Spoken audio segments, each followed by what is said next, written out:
and just educate yourself. These days, it's so easy. There's tons of YouTube videos, podcasts, books that you can learn different subjects such as investing, real estate, creating a business. So I would definitely start there. Welcome, millionaires and future millionaires. You're listening to the Millionaires Unveiled podcast, a show where you'll hear the stories and interviews of everyday millionaires. We'll unveil their decisions, their strategies, and their portfolio allocation. Now to your host, Jace Mattinson. Welcome back to another episode of the Millionaires Unveiled podcast. This is episode number 345. Stace, how's it going? Going great. Hanging in there. How you doing? Doing pretty good. In fact, you have a lot going on, but recently you sent me a nice, interesting article that I thought was pretty applicable, and so did you. Yeah, there was an article in Entrepreneur, actually. Yeah, there was an interesting article in Entrepreneur that said, Gen Z millennials have gained more wealth than Gen X and boomers since 2019 thanks to this popular personal finance move. And the big takeaway here was that, particularly with the stimulus checks that younger generations received during the pandemic, they invested a lot of it in the stock market, which happens to have crushed it. Yeah, it's kind of interesting too. It gets a little bit into the asset allocation mindset amongst generations and, you know, what baby boomers typically have done and how they think about asset allocation, and then how Gen Zs and millennials and everybody else. And it's pretty interesting, but I think it's something that we definitely saw amongst the pandemic, that I felt like a majority of those that received some sort of stimulus check that, you know, for whatever reason, it went one of two places. One, it went into that savings account or back into the market or whatever. And then the other chunk was spent on home improvement. People were locked up in their houses and decided to paint that wall or to, you know, do that deck, or maybe a combination of all the above. And in some cases decided to completely just move. And then obviously, you know, that money went back into the economy. But at any rate, pretty interesting article. And yeah, thanks for sharing. It was a good one. Yeah, so big congratulations to the younger generations who their wealth increased by 80% to $9.5 trillion between Q1 of 2019 and Q3 of 2023. A couple other housekeeping things. If you'd like to be on the show, send us an email, millionairesunveiled@gmail.com.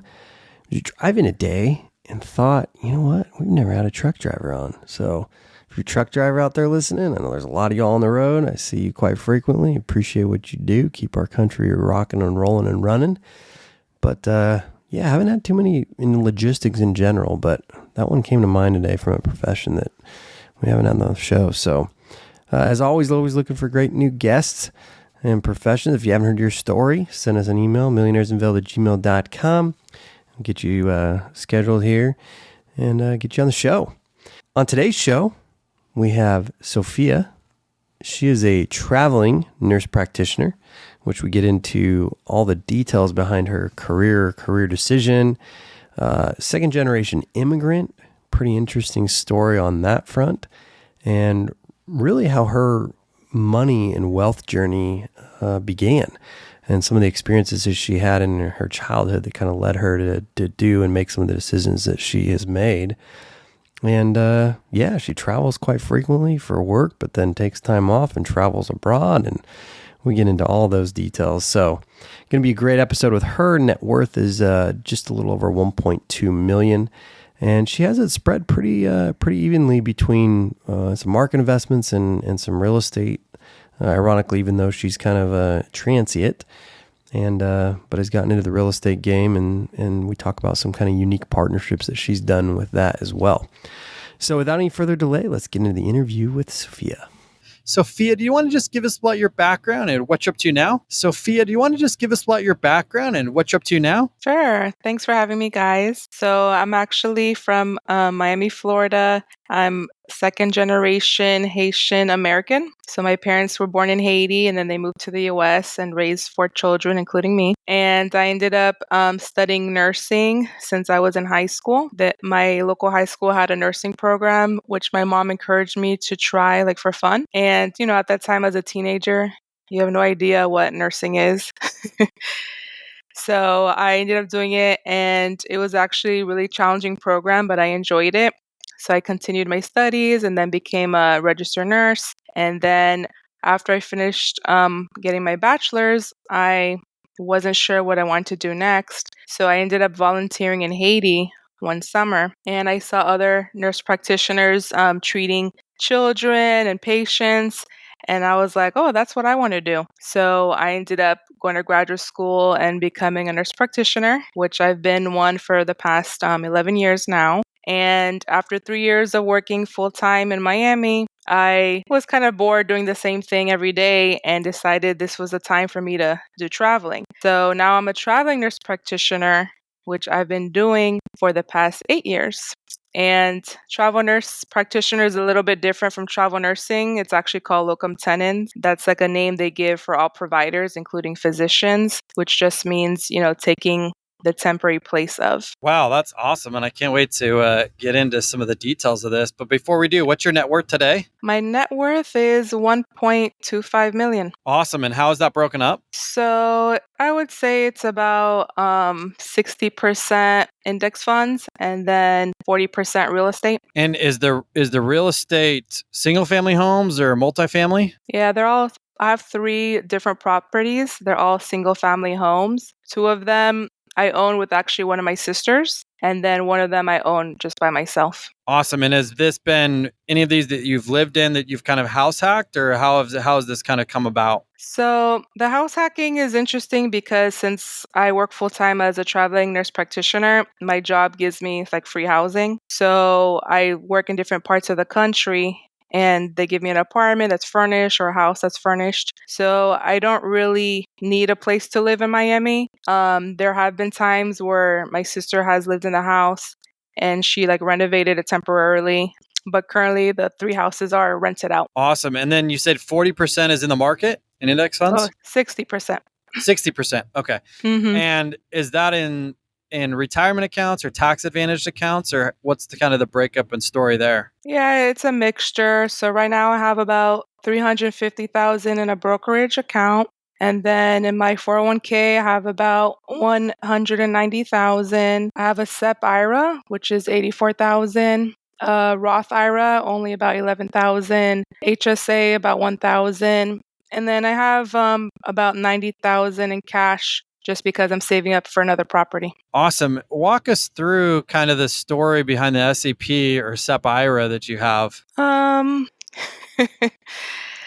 think the SEP IRA, I had established it because when I graduated from nurse practitioner school, I was working as a nursing instructor. And I was working there only about like 2 years, and I had an old 401k that I wanted to roll into a traditional IRA. But at the time, I was also working as a nurse practitioner as a 1099 contractor. So technically, as a sole proprietor.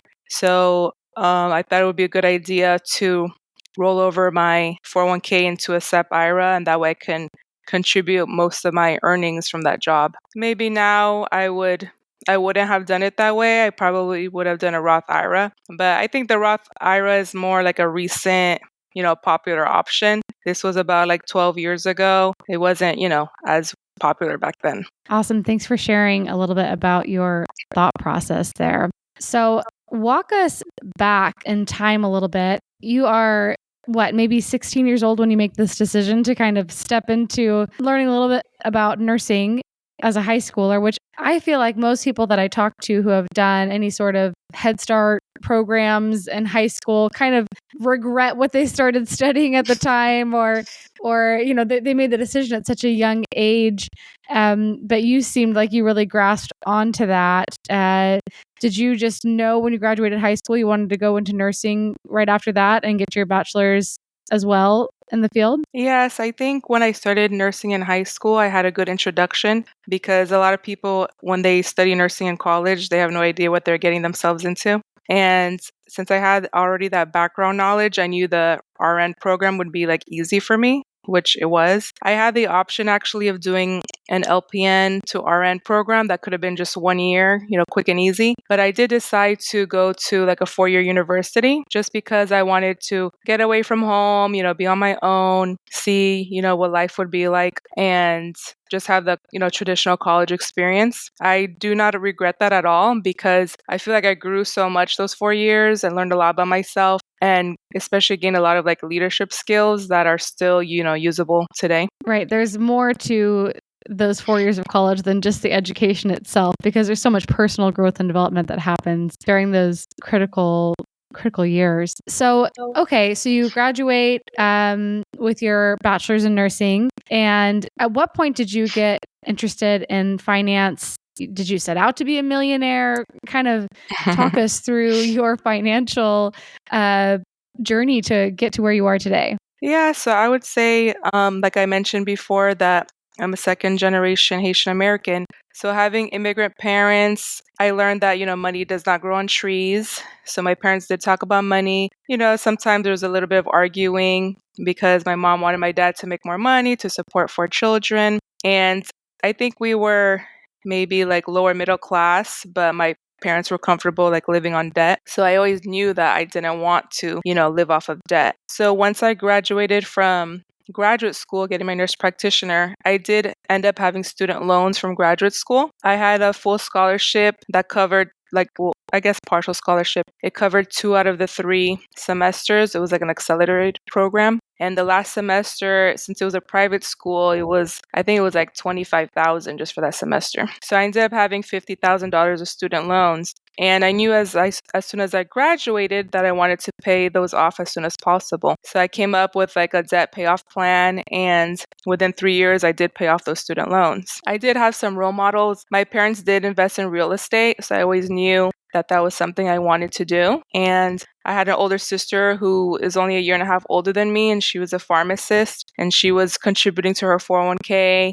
So she encouraged me to contribute to mine as well. But it wasn't until, I want to say 2019, that I had discovered the FIRE movement where people retire early. And it was because my sister and I had just purchased our second property. I had maxed out my 401k and I still had like $100,000 left over in cash. So I was like, oh, what should I do with this? So when I looked up online, I discovered this couple called Our Rich Journey. I don't know if you've heard of them. So they're a couple from California that retired in by 40, and they moved to Portugal. So they have all these YouTube video series that I was watching, and I realized, oh, you can retire early. Like you don't have to wait until you're like in your 60s. So fortunately, I had already been doing everything right anyways, but I calculated my retirement number and I was close enough where I could retire in 3 to 5 years. So that got me more into the saving and investing mindset. I was more focused about it. Wow. What a cool story. And I love that you have kind of the opposite example of knowing what you didn't want. You saw your parents living on all this debt and you thought, okay, this seems stressful.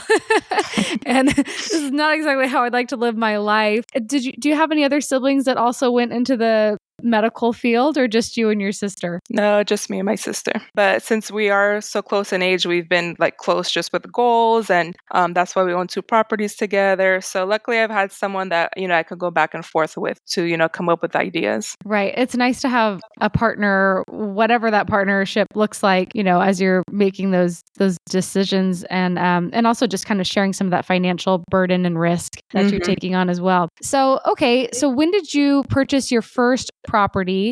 Was the first property the one that you lived in yourself, or was that an investment? So the first property was an investment that was purchased in 2016. So when my sister and I graduated from graduate school, her from pharmacy school, me from the nurse practitioner school, we actually lived with our grandparents because we figured let's save money on rent and pay off our student loans. So the opportunity came to us through our parents. Actually, they had a family friend whose mother was getting ready to, pass away soon, and they wanted to start selling, some of the assets. So they were going to sell the house at lower than, what it's worth. So we ended up buying it from them. And it ended up being a good investment because at the time, I think it was worth $220,000. We purchased it for $180,000, and now it's worth about $450,000. Wow. Are you managing your own investment properties, or do you have a management group that's doing it for you? Yeah, we self-manage. My sister mostly does it because on the side, she got her realtor license because she was so interested in real estate. So she usually manages the rental properties. How has that process been for you guys? Well, she actually ended up marrying a realtor as well. So he helps us too. So it's been pretty straightforward. We've had, good tenants. We've been lucky.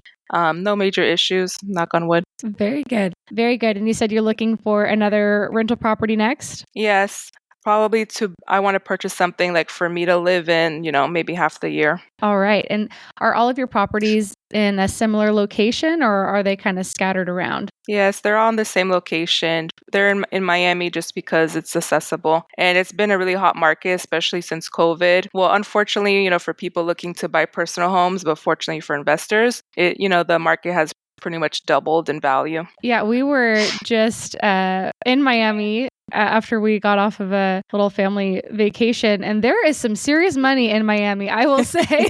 I was in some travel loungewear, and I was definitely not up to speed with what I should have been wearing on some of those streets. Yes, for sure. People dress up even to go to the grocery store. But yeah, there's a lot of foreign investors too, from South America, and they like to just keep their money in real estate. So a lot of real estate, even in downtown Miami, is just empty, just keeping, money assets for those people. Really interesting. Stace, name some business partners that have really got it done. Procter & Gamble. Ben & Jerry? Supply and Demand. Salt and Pepper? Peanut Butter and Jelly. What about the perfect partners when it comes to growing your business? That's Shopify. That's right. That's you and Shopify. Shopify is the global commerce platform that helps you sell at every stage of your business. From the launch your online shop stage to the first real life store stage, all the way to did we just hit 1 million orders stage. Shopify's there to help you grow. Whether you're selling shipping supplies or promoting productivity programs, Shopify helps you sell everywhere. From their all-in-one e-commerce platform to their in-person POS system, wherever and whatever you're selling, Shopify's got you covered. Shopify helps you turn browsers into buyers with the internet's best converting checkout, up to 36% better compared to the leading commerce platforms. And sell more with less thanks to Shopify Magic, your AI-powered all-star. What I love about Shopify is no matter how big you want to grow, Shopify gives you everything you need to take control and take your business to the next level. Shopify powers 10% of all e-commerce in the United States, and Shopify is the global force behind Allbirds, Rothy's, Brooklinen, and millions of other entrepreneurs of every size across 175 countries. Sign up for a $1 per month trial period at shopify.com/unveiled. All lowercase. Go to shopify.com/unveiled now to grow your business, no matter what stage you're in. That's shopify.com/unveiled. And thanks again to Shopify for supporting today's episode. Okay, so let's go a little bit more into your kind of career path. So I know very little about locum tenens positions. I know that you travel with that. Are there benefits? Do you have benefits? Is there like one company that you do it with, or are you hired on individually wherever a need is? What does that look like in terms of a career path for someone? Yeah, so the way it works is that you work with an agency and they help find jobs for you. So there are various agencies. I don't always work with the same one. And some agencies they have you work as a 1099 contractor. So they just give you like the hourly pay, the malpractice insurance, housing, and a rental car, and they'll pay for your travel too. But then there's another company that I often work for, and they pay you as a W-2 employee. So they provide all the above benefits, but also give you options to like a 401k and health insurance, and some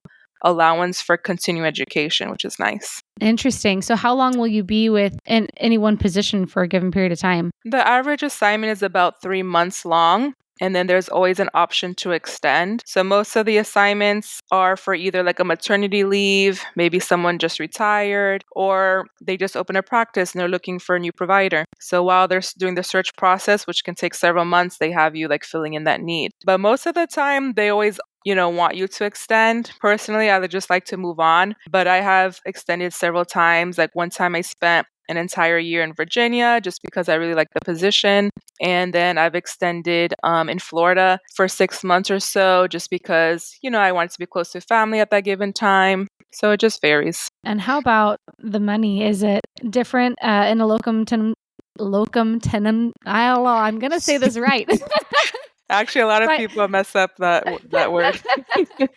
Financially, is there an advantage to doing a locum tenens position versus staying in one place? Yes, for sure. So the locum tenens usually get paid more than a permanent employee. When I first started working as a nurse practitioner, my first job, I was making $90,000 a year, maybe about 40 something per hour. And then I had negotiated increase to 60 an hour, which ended up being about like 125,000, I think, per year. So my first assignment, I had asked for $75 per hour. And then now, years later, I usually work 95 to 100 per hour. So usually my income is about 200,000 per year. Wow. If I were to be a fly on the wall in those conversations on negotiating your rate, talk me through how you do that. That's funny because my family always says I'm the number one negotiator. I think the best time to negotiate is after you interview with the job, because at that point, the job, they make it clear, oh yeah, I really want you to work with us. So then the recruiter calls you and they say, hey, they want you to work for them. I say, okay, I'm interested, but I think I'm going to need this amount of money. And then normally they're always going to say, oh no, we already agreed to this. And I usually just say, oh, well, I have another option, which I normally do have other options. So at that point, they have no other option but to give, the rate that I want, because the client wants me and the agency wants to make their profit too. So they just, agree. That's great. I love your forthcomingness and asking for what you want. I know that sometimes, especially for women, can be intimidating, or I don't want to feel pushy or whatnot. But I love the confidence and the strategy behind asking for what you want and getting what you want. That's amazing. Yeah, for sure. And what's interesting is, since I mentioned I bounce around with different agencies, so some agencies, they'll offer certain services that others won't. So for example, as a prescriber, we need to have a DEA, which is like a license to prescribe controlled substances, such as narcotics.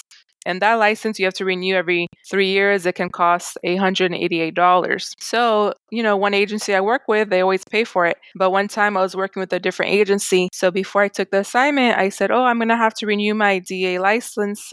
Is that something you can pay for? And I was already prepared they were going to say no. So they said, no, we don't pay for that. And I said, okay, then sorry, I'm not going to be able to work for you because usually I get this covered. And so then, of course, 5 minutes later, they said, okay, yeah, we'll pay for it. The answer changes really quickly when I think when you are confident in giving a no is when they come back crawling, more so offering what you originally wanted. If you're willing to walk away, then they're more likely to give you what you want. Yeah, for sure. Okay, so where do you go from here? Do you have a net worth goal? Do you see yourself doing locum tenens for a prolonged period of time? You mentioned fire. You got the fire in 2019. So where's this taking you? Yeah, I think it's a little bit difficult for me to calculate my exact fire number, because technically I'm living like the ultimate life hack. My cost of living is almost non-existent. I probably only spend maybe $1,000 a month out of pocket, because my housing's taken care of, utilities. I don't even have a car anymore because my job gives me a rental car. I pay for gas, phone bill. So, not much. So I have to calculate my fire number on what my expenses would be without having, all those benefits from a job. So I think I would want to be more, I could technically retire now, but I think I want to be more closer to like a fat fire number, which would be closer to like the 1.5 to $2 million amount. So in the meantime, I am trying to semi-retire and work less. So normally, even with the $200,000 salary, I only work 8 months a year or less than that. And I'm trying to reduce that to 6 months a year, which is another benefit of doing locum tenens. You can just work when you want. The hard part though is, there's such a need and demand for nurse practitioners that I'm always being guilt tripped into working technically. So for example, now I actually wanted to be off for the holidays, but they begged me to work and take this job. And I said, oh, but I need to be off for Christmas. And they said, yeah, we'll give you the week off for Christmas. And I said, oh, okay. So since it's in Tampa, Florida, only 4 hours from home in Miami, I figured, why not? So I ended up working. So it'll be harder than it seems to, cut down the amount of time working. Right. Well, that compassionate nurse side of you is willing to take care of the people who say they need your help. So what do you do with your time off each year? Yeah, so last year I actually started doing a mini retirement. So I spent 3 months in Barcelona, Spain, and I had several friends that came to meet up with me, and we traveled around different parts of Europe. And I ended up meeting my now boyfriend at that time. So he lives in Europe. So now I'm just, trying to live in between US and Europe until he's able to move to the US. But besides that, I have two sisters, and they have children now that are like 3 years old and younger. So I try to go visit them and, spend time with the kids. And then I also have family and friends that live throughout the US. So I go and visit them. So besides traveling for work, what I do in my free time is also traveling. You're a full-time traveler, and sometimes you work where you're traveling. Yeah, good point. Well, that's amazing. What a story. I love hearing about your journey and path that got you here. What's your favorite spot that you've been to so far? For work or fun? Yes. So, yeah, people always ask me, oh, what's your favorite place you worked? So there's two different answers, because my favorite place that I lived to work is San Diego, California. It's like the only place I would live like permanently outside of Florida, just because it's diverse, you're by the beach, good weather, lots to do. As far as work though, one of my favorite places I worked was actually in Maine. So I went there in the summer because I don't like cold weather. And it was really laid back. One of the doctors, he would go fishing during his lunch break at a local lake. The patients were really easygoing. I just had a really good time there.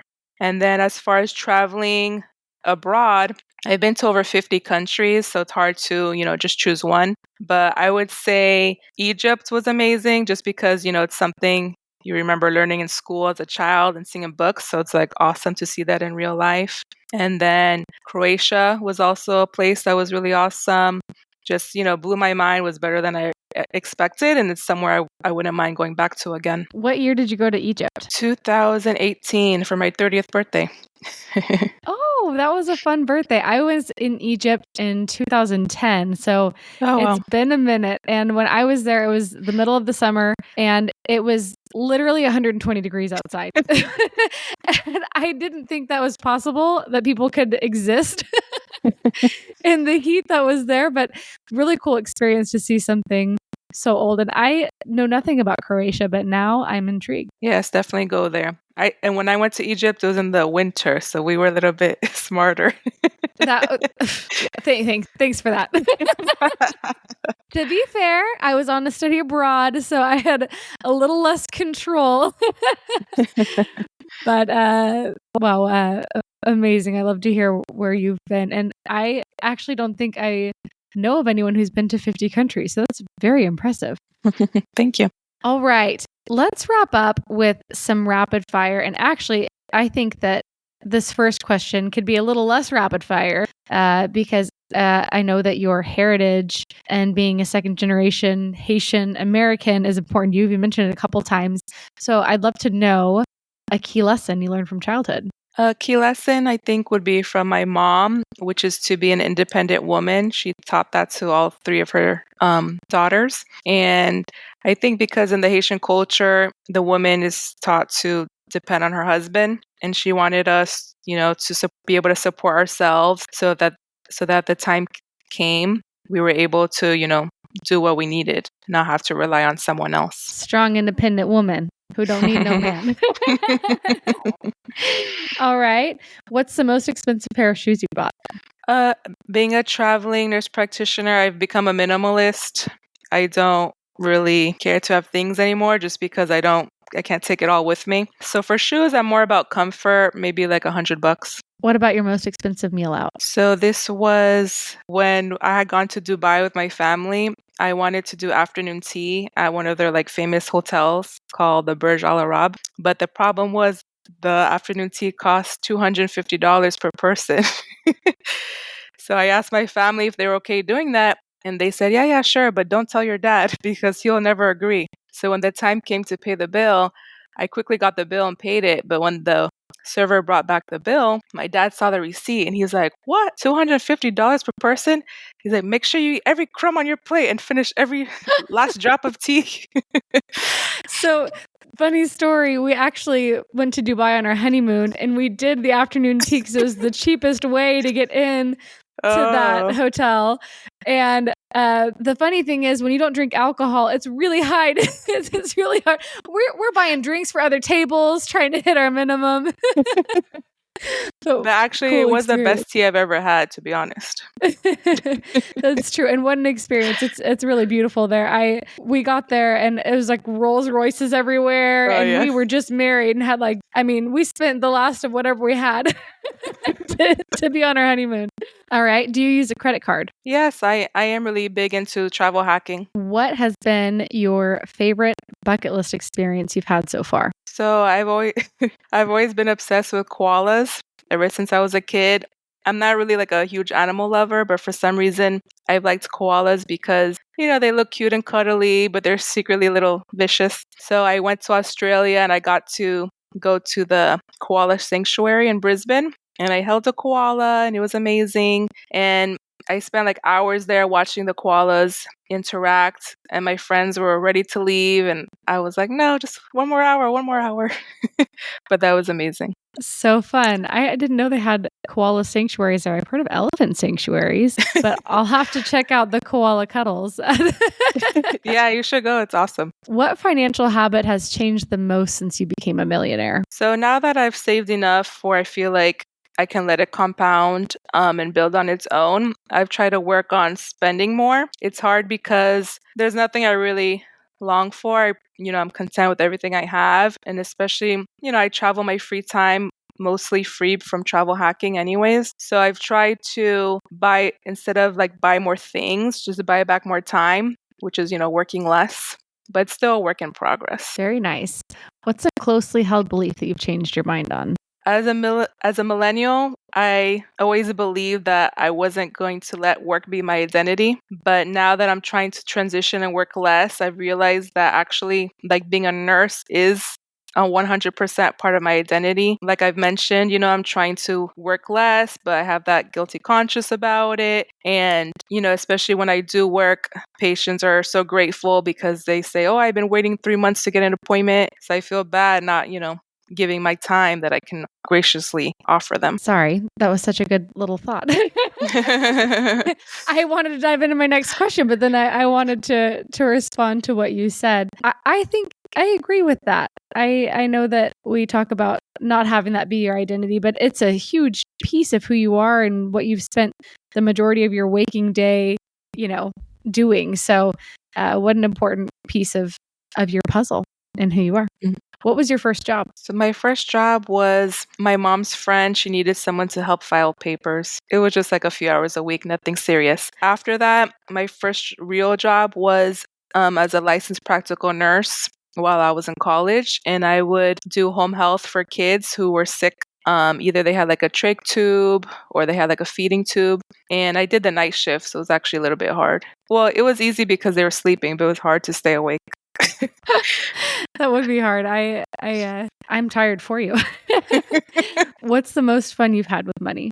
I think I would go back to the sabbatical I took last summer because I rented a nice Airbnb that was across the street from La Sagrada Familia, which is like the famous church in Barcelona.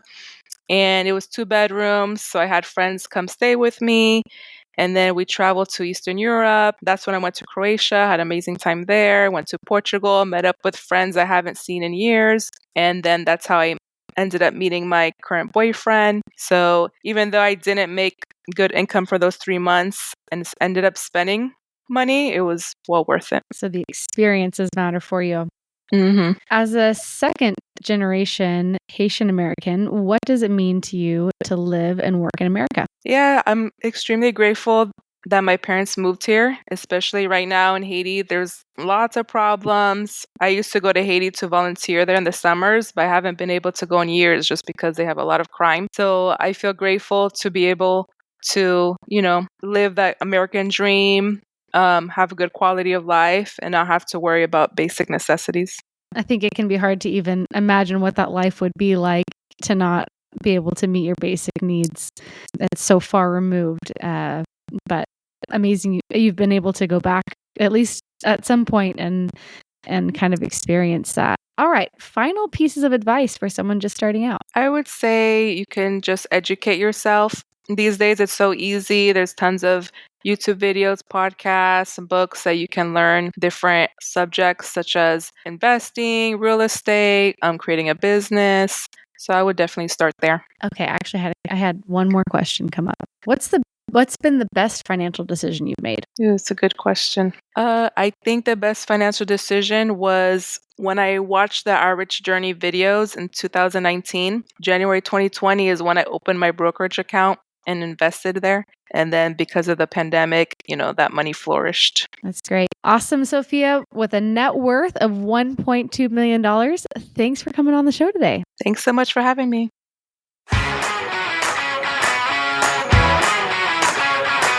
Thanks for listening to the Millionaires Unveiled podcast with Jace Mattinson. For more stories, investment opportunities, and information, check out our website, millionairesunveiled.com. See you next time when you'll hear from another everyday millionaire.